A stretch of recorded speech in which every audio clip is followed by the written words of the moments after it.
आजच्या web lecture सिरीजमध्ये अर्थात इव्हाज एज्युकेशन अकॅडमीमध्ये आज आपण ट्रान्सफॉर्मर लॉसेस या विषयाचं विवेचन करणार आहोत. ज्या वेळेस आपण मशीनचा अभ्यास करतो त्यावेळेस मशीनच्या उपयोगासोबत त्याची कार्यक्षमता हा घटक जास्त महत्त्वाचा ठरतो. सध्याच्या ग्लोबल वॉर्मिंगच्या पिरियडमध्ये किंवा high efficiency, high competition in the market यामध्ये जर विचार केला तर मशीन ही खूप एफिशियंट असायला पाहिजे, हा मेन क्रायटेरिया आहे. मशीन एफिशियंट असायला पाहिजे याचा एक अर्थ असा की मशीननी आपल्याला जास्तीत जास्त चांगल्या पद्धतीचं, चांगल्या क्वालिटीचं काम द्यायला पाहिजे. हे वाक्य ज्यावेळेस मी वापरतो याचा दुसरा अर्थ असा की त्या मशीनमध्ये होणारे लॉसेस हे कमीत कमी असले पाहिजे. मशीनमध्ये ज्यावेळेस लॉसेस असा विचार केला जातो, जर याच्याबद्दल जर टेक्निकली बोलायचं झालं तर मशीनला दोन पार्ट असतात, एक इनपुट आणि एक आउटपुट. कोणत्याही मशीनचा, कोणत्याही सिस्टीमचा विचार केला तर इनपुट आणि आउटपुट याचा विचार केल्याशिवाय ती सिस्टीम किंवा त्या मशीनचा अभ्यास करता येणे शक्य नाही. इनपुट आणि आउटपुट या दोन याच्या मधात जे आहे ते सर्व जे आहे ते ट्रान्सफॉर्मेशन आहे. इनपुटचं ट्रान्सफॉर्मेशन किती होते म्हणजे आउटपुटला मला काय मिळते ते इनपुटपेक्षा किती कमी मिळते त्यावर ते कार्यक्षमता ही ठरते. मित्रांनो, एक गोष्ट नक्की लक्षात ठेवा, आयडियल असा जो शब्द वापरला जातो त्यामध्ये मशीनची एफिशियन्सी ही 100% अशी समजल्या जाते. परंतु 100% एफिशियन्सी असलेली मशीन अजूनपर्यंत तयार झालेली नाही. ती फक्त कागदावरती वापरण्यासाठीच आपण गृहीत धरतो. मशीनची एफिशियन्सी ही नॉर्मली 100पेक्षा कमी असते. जेव्हा ट्रान्सफॉर्मरचा विचार केला जातो, ट्रान्सफॉर्मरच्या डेफिनेशननुसार आपल्याला असं लक्षात येईल की ट्रान्सफॉर्मर हे स्थिर मशीन आहे किंवा it is a static machinery which converts voltage level from one coil system to another coil system. या डेफिनेशनमध्येच हे अंतर्भूत आहे की ट्रान्सफॉर्मरमध्ये मुव्हिंग पार्ट्स नाहीत. मुव्हिंग पार्ट्स नाहीत म्हणजे there are no frictional losses. घर्षण नसल्यामुळे ट्रान्सफॉर्मरची एफिशियन्सी ही बाकी गोलाकार फिरणाऱ्या मशीनपेक्षा जास्त आहे. तरी पण ट्रान्सफॉर्मरचे जे दोन पार्ट आहेत, जे मुख्य पार्ट आहेत कोअर आणि वाइंडिंग, यामध्ये जे लॉसेस होतात त्याच्याबद्दलचा आपण आता विचार करू. कोअर हा बेस आहे आणि त्याच्याभोवती वाइंडिंग गुंडाळल्या गेलेली असते. थेरॉटिकली जर विचार केला तर वाइंडिंगला इलेक्ट्रिकचा सप्लाय जोडला जातो, वाइंडिंगमधनं करंट सर्क्युलेट होतो. ही बेसिक थिअरी आहे की ज्या कंडक्टरमधनं करंट वाहतो तिथे फ्लक्स निर्माण होतो. कोअरचं फंक्शन हे आहे की या फ्लक्सचं वहन करत नेणे. परंतु काय होते, या कोअरमधनं करंट दुसऱ्या वाइंडिंगवर वहन होत असताना काही फ्लक्स हा त्या कोअरच्या ॲक्रॉस जातो. अर्थात ट्रान्सफॉर्मर आहे म्हणजे त्याचा इनपुटचा सप्लाय AC आहे, तयार होणारा फ्लक्ससुद्धा हा AC आहे. AC या शब्दाचा अर्थ फ्लक्सची दिशा बदलती आहे. म्हणजे सायनोसायडल वेव्हफॉर्म जर डोळ्यासमोर आणली तर मला काय म्हणायचं आहे ते तुमच्या लक्षात येईल. ही जो बदलता फ्लक्स आहे हा स्थिर असलेल्या कॉइलनी कट होतो व तिथे EMF तयार होतो. परंतु हाच बदलता फ्लक्स जर कोअरने कट व्हायला लागला तर माझं पॉवरचं एका कॉइलपासून दुसऱ्या कॉइलपर्यंतचं वहन यामध्ये कमतरता येते आणि त्या कोअरमध्ये करंट व्हायला लागतो. हा कोअरमध्ये जो करंट वाहतो तो माझ्या काहीही कामाचा नाही, कारण त्याच्यामधलं पॉवरचं वहन होत नाही. या कोअरमधनं करंट वाहल्यामुळे हीट लॉस होतो. याचं जर सूत्र सांगायचं झालं तर I²R लॉस. म्हणजे एक आपलं असं लक्षात येईल की कोअरमधनं माझा करंट वाहता कामा नये. रेजिस्टन्सचं जर सूत्र विचार घेतला तर R is directly proportional to L divided by A. जितकी कंडक्टरची लांबी जास्त असेल तितका कंडक्टरचा रेजिस्टन्स जास्त असतो आणि जितका क्रॉस सेक्शनल एरिया बारीक असतो किंवा कमी असतो तितका रेजिस्टन्स हा जास्त असतो, कारण रेजिस्टन्स आणि क्रॉस सेक्शनल एरिया हे इन्व्हर्स प्रोपोर्शनमध्ये आहे. म्हणून लॅमिनेशन्स आपण निर्माण करतो म्हणजे कोअरचा रेजिस्टन्स वाढवतो आणि कोअरचा रेजिस्टन्स हा वाढवतो, परत त्याला इन्सुलेशनचा अप्लाय करतो, त्यामुळे तो रेजिस्टन्स आणखी वाढतो. म्हणून कोअरमधनं करंट वाहायला अडथळा होतो आणि अशा प्रकारे एडी करंट लॉस कमी केला जातो. आकृतीमध्ये ही गोष्ट अतिशय स्वच्छपणे आपल्याला दिसेल. कोअरच्या एका टोकाभोवती जो फ्लक्स ॲक्युमुलेट झालेला आहे तो दुसऱ्या लिंबवरती जाण्यास तयार आहे, परंतु त्याचा क्रॉस सेक्शनल एरिया जास्त असल्यामुळे त्यातनं करंट वाहतो आहे आणि तो एडी करंट होतो. हे कमी करण्याकरता दुसऱ्या आकृतीमध्ये लॅमिनेशन्स म्हणजे चकत्या एकमेकाला रिव्हेटिंग केलेल्या अवस्थेमध्ये दिसत आहेत, त्यामुळे हा एडी करंट लॉस कमी होतो. दुसरा लॉस आहे हिस्टेरिसिस लॉस. हा लॉस म्हणजे मॅग्नेटिक रिव्हर्सल किंवा मॅग्नेटिक बदलामुळे होतो. आपण अगोदर पाहिलेलंच आहे की इनपुटचा सप्लाय AC आहे. अर्थात हे नेहमी लक्षात ठेवा, इनपुट ट्रान्सफॉर्मरच्या इनपुटचा सप्लाय AC आहे आणि आउटपुटचा सप्लाय सुद्धा AC असतो. AC म्हणजे सायनोसायडल वेव्हफॉर्म हा बदलता आहे. याची जी मॅग्नेटिक फ्लक्सची जी गती आहे ती सारखी बदलती असते. कारण बदलत आहे म्हणजे मॅग्नेटिक फ्लक्सची गती बदलती आहे. या मॅग्नेटिक फ्लक्सच्या गतीमुळे हा बेसिक पॉईंटपर्यंत म्हणजे 0 लेव्हलपर्यंत न येता याच्यामध्ये लॅगिंग राहतो आणि हा जो रेसिड्युअल फ्लक्स मॅग्नेटिक मटेरियलमध्ये राहतो त्यामुळे त्याला वाईप आउट करण्याकरता जी कोणची एनर्जी वाया जाते त्याला हिस्टेरिसिस लॉस असे म्हणतात.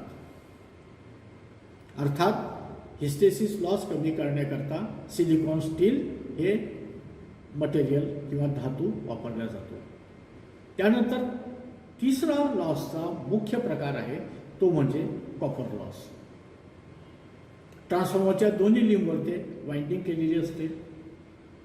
प्रायमरी किंवा इनपुट साईडला जी वाइंडिंग केली असते ती प्रायमरी वाइंडिंग, आउटपुट साईडला किंवा लोड साईडला जी वाइंडिंग केली असते ती झाली सेकंडरी साईड. या दोन्ही वाइंडिंगला रेजिस्टन्स असतो. रेजिस्टन्स आहे म्हणजे त्यातनं करंट वाहल्यानंतर I²R लॉस निर्माण होतो. जितका करंट जास्त असेल तितका तुमचा या वाइंडिंगमधला लॉस जास्त असतो. जितका वाइंडिंगचा रेजिस्टन्स कमी असेल तितका वाइंडिंगचा लॉससुद्धा हा कमी होतो. ट्रान्सफॉर्मरचे हे लॉसेस लॅबॉरेटरीमध्ये टेस्ट करण्याकरता किंवा कॅल्क्युलेट करण्याकरता याच्या टेस्ट आहेत, त्याला OC टेस्ट आणि SC टेस्ट असं म्हणतात. कसं आहे, ट्रान्सफॉर्मर ओपन ग्राउंडमध्ये किंवा डायरेक्ट लोड सेंटरवरती आपण इन्स्टॉल केला आणि त्यावेळेस जर तिथं त्याच्यावरती लोडिंग कॅपॅसिटी देऊन जर आपण टेस्ट करायला गेलो तर त्याच्याकरता खर्च खूप जास्त येईल. मुख्य म्हणजे ते रिस्की राहील आणि त्याकरता जे टेस्टिंग करण्याकरता इन्स्ट्रुमेंट्स लागतील ते खूप जास्त कॅपॅसिटीचे लागतील. याकरता सर्वात मोठा धोका हा आहे की याच्याकरता जे पॉवरचं कन्झम्पशन जास्त होईल आणि सेफ्टी प्रिकॉशन घ्यावं लागतील, हा सुद्धा एक मोठा त्यातला भाग आहे. म्हणून लॅबॉरेटरीमध्ये ह्या ज्या टेस्टिंग केल्या जातात OC टेस्ट अर्थात open circuit test, SC test अर्थात short circuit test. Open circuit test ही कोअरमधला लॉस, ज्याला कोअर लॉस किंवा आयर्न लॉस म्हणतात, तो मोजायसाठी केला जातो. या टेस्टमध्ये जनरली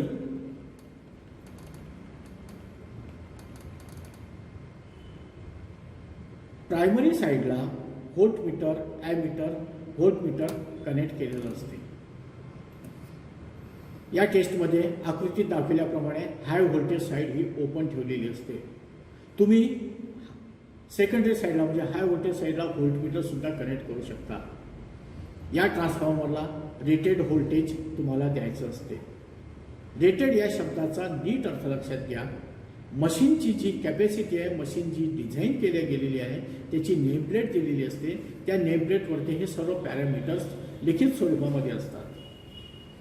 इनपुट साईडचं व्होल्टेज किती आहे त्या लेव्हलपर्यंतच व्होल्टेज द्यावं, जे ट्रान्सफॉर्मरच्या प्रायमरी साईडला व्होल्टमीटर जोडलं असते त्यावरून आपल्याला मोजता येते. आणि नेहमी हा प्रयोग करत असताना, ही टेस्ट करत असताना व्होल्टेज देताना ग्रॅज्युअली द्यावं. ग्रॅज्युअली या शब्दाचा अर्थ 0 व्होल्टपासून रेटेड म्हणजे त्याच्या मॅक्झिमम कॅपॅसिटीपर्यंत डिमॉन्स्ट्रॅटच्या मार्फत हळूहळू ते व्होल्टेज वाढवावं. असं समजा की याचं रेटेड व्होल्टेज 230 व्होल्ट आहे. 230 व्होल्टपर्यंत प्रायमरी साईडला व्होल्टेज द्यावं. वॅटमीटरचं रिडिंग नोट डाऊन करावं. या रिडिंगवरून आपल्याला या ट्रान्सफॉर्मरमध्ये किती आयर्न लॉसेस झाले किंवा कोअर लॉस किती आहे याचं नोटिंग आपल्याला मिळते. शॉर्ट सर्किट टेस्टमध्ये सेकंडरी साईड ही नेहमी लो व्होल्टेज साईड कन्सिडर करावी. म्हणजे लो व्होल्टेज साईड ही एक थिक कंडक्टरने शॉर्ट करावी. प्रायमरी साईडला इथे करंट देताना खूप काळजी घेणे आवश्यक आहे, कारण सेकंडरी साईड शॉर्ट सर्किट असल्यामुळे यामध्ये खूप कमी व्होल्टेजवरती खूप जास्त करंट ट्रान्सफॉर्मरमध्ये सर्क्युलेट होतो. अर्थात असं गृहीत धरा की सिंगल केव्हीए ट्रान्सफॉर्मर जर असेल तर त्याकरता इनपुट साईडला 10 ते 15 व्होल्टच सफिशियंट आहे. 10 ते 15 व्होल्ट हा मी ढोबळमानाने सांगितला. याचा अर्थ असा की ग्रॅज्युअली 0 व्होल्टपासनं 1, 2, 3 असं एक व्होल्टच्या क्रमाने व्होल्टेज वाढवत जावं. आणि प्रायमरी साईडला जे ॲमीटर कनेक्ट केलं आहे त्या ॲमीटरमध्ये त्या ट्रान्सफॉर्मरचं सॅच्युरेटेड करंट किंवा रेटेड करंट आहे तिथपर्यंतच याच्या इनपुट साईडला व्होल्टेज द्यावं. हे व्होल्टेज त्याला दिल्यानंतर जो रेटेड करंट दिसल्यानंतर वॅट मीटरचं जे रिडिंग आहे तो म्हणजे फुल लोड कॉपर लॉस होय. अशा प्रकारे OC टेस्ट व SC टेस्ट करून आपल्याला आयर्न लॉसेस म्हणजे कोअरमधला लॉस आणि कॉपर लॉस म्हणजे वाइंडिंगमधला लॉस आपल्याला कॅल्क्युलेट करता येतो. जेव्हा आपण या लॉसेसचा विचार केला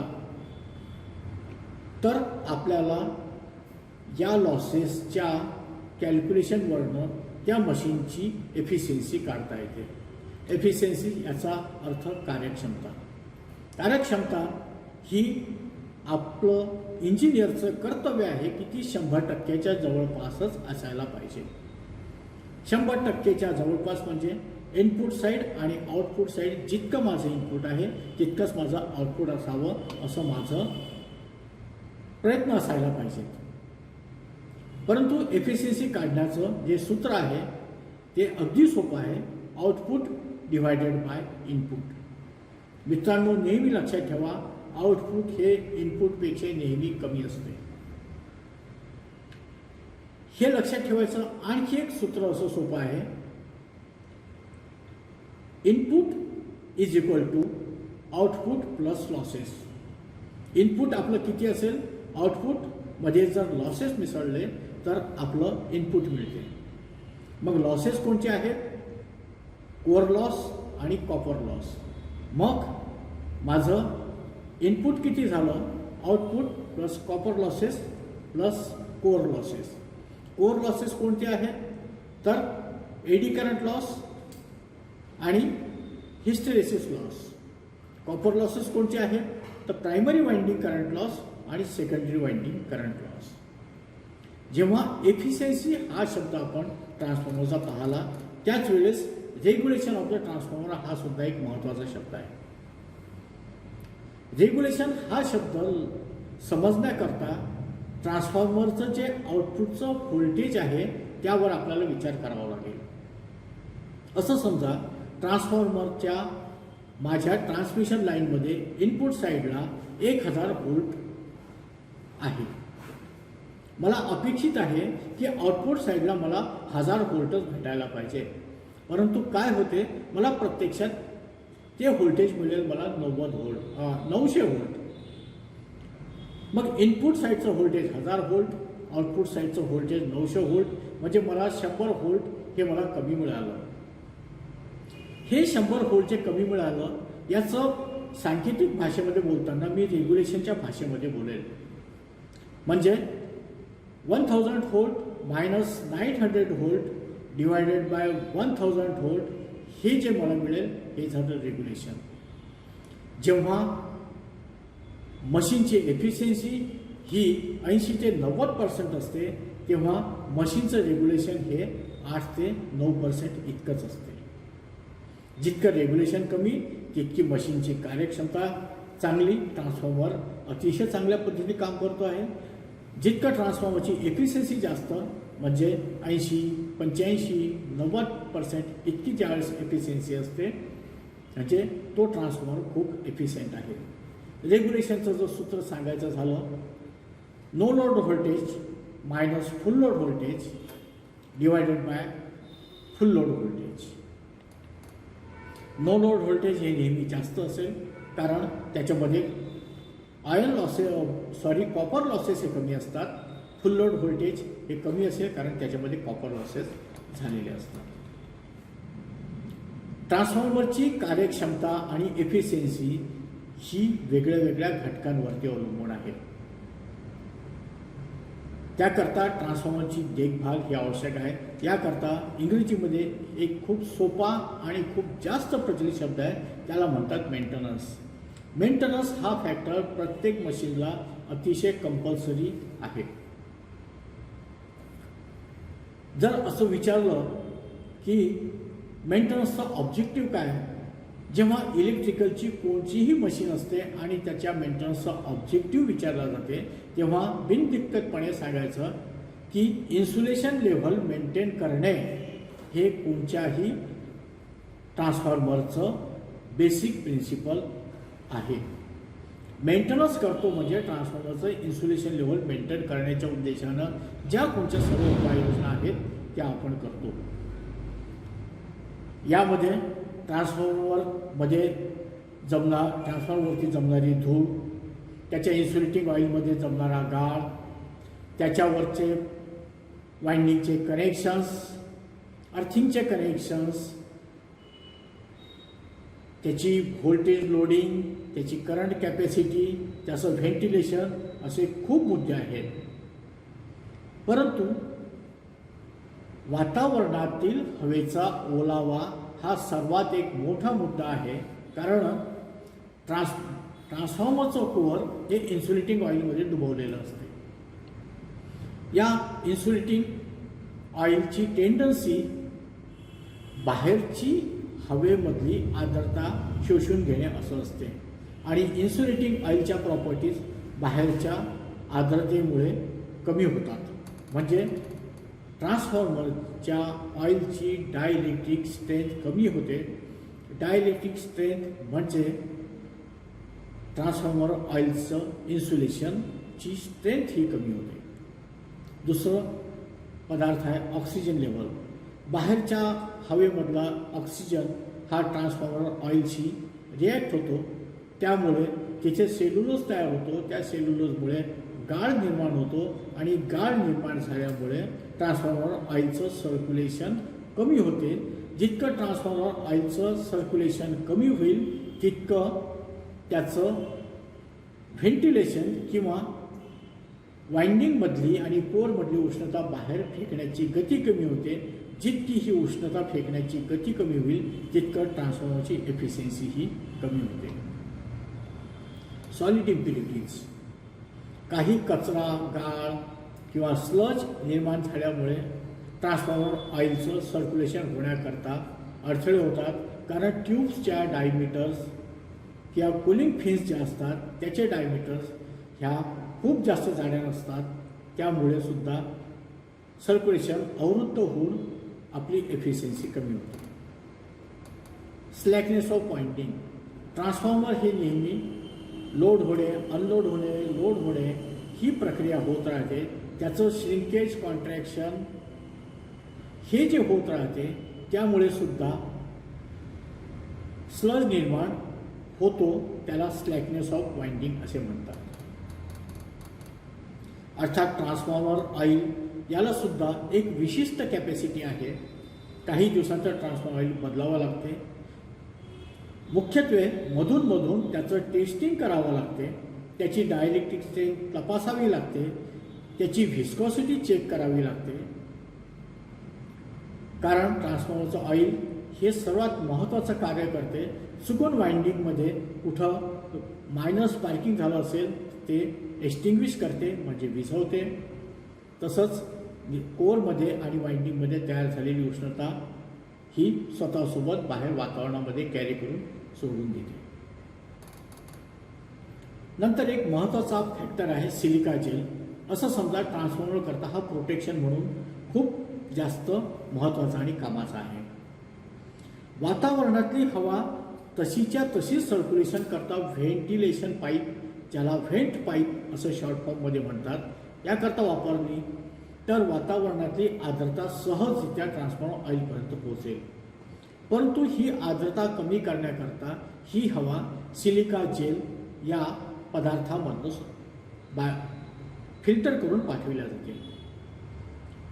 हे सिलिका जेल आर्द्रता ॲब्सॉर्ब करते.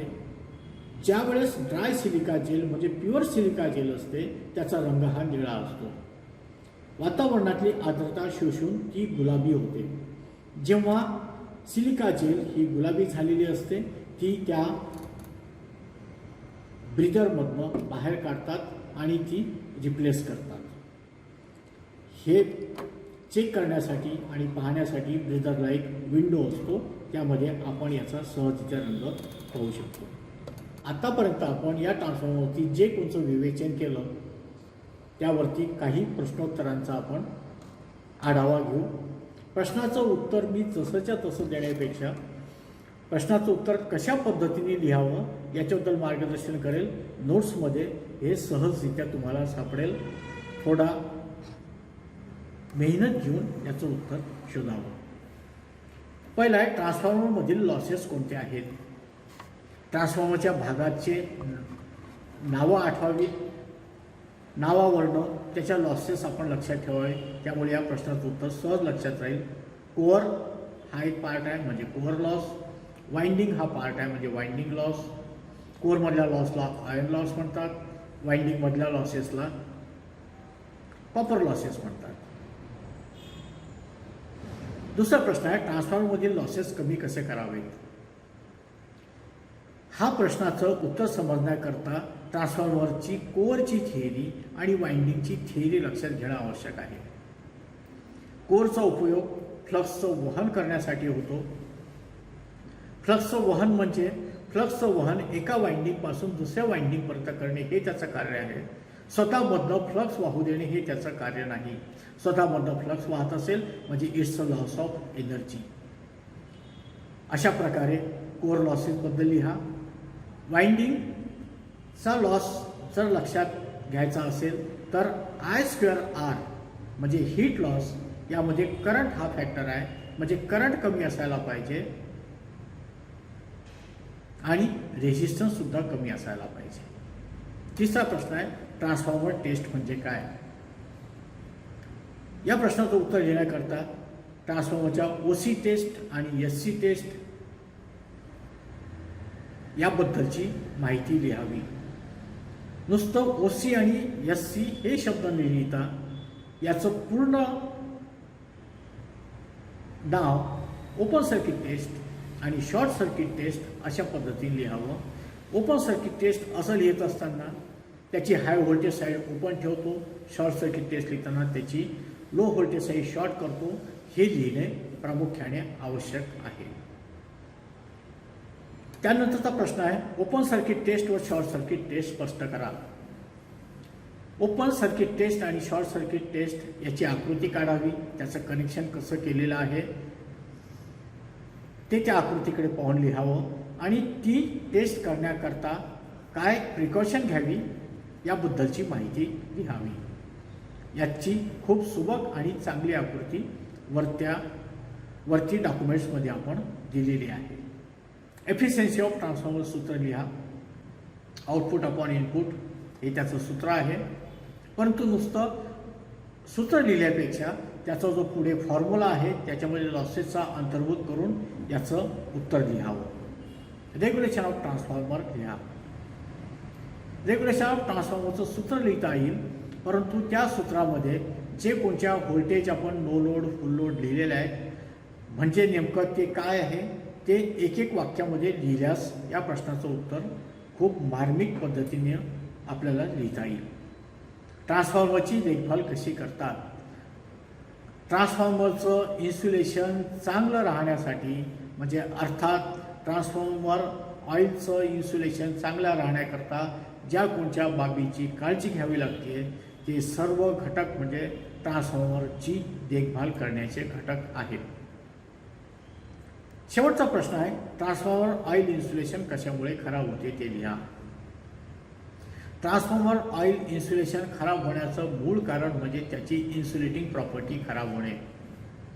कोणत्याही वस्तूला एक विशिष्ट वयोमान असते. एक विशिष्ट दिवसाच्या वापरानंतर ट्रान्सफॉर्मर ऑइल हे बदलावंच लागते. परंतु त्या विशिष्ट वयोमानापर्यंत ट्रान्सफॉर्मर ऑइल कसं चांगलं राहील तर वातावरणामधील आर्द्रतेचा त्याच्याशी संपर्क न येता